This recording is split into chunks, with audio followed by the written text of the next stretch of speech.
Hello and welcome. This is Explain That. In this, how to do is smooth zoom in and out in Capcut. So first, open up your Capcut into a new project and import there your video clip that you want to do is smooth zoom in.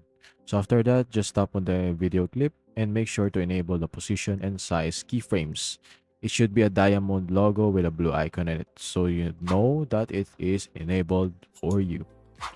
So enabling it will allow you to have different keyframes or points into your video, just like this one, as you can see in the timeline. So you just got to play with it with the scale and its timing or distances from one keyframe to another. So just like this one, just add and add the keyframe until you get the amount of smoothness that you want. For example, this one, we want to zoom it in, we just add a new keyframe and then upscale it for furthermore. And if you want to zoom out, you got to let down the scale to a minimum of 100% or less.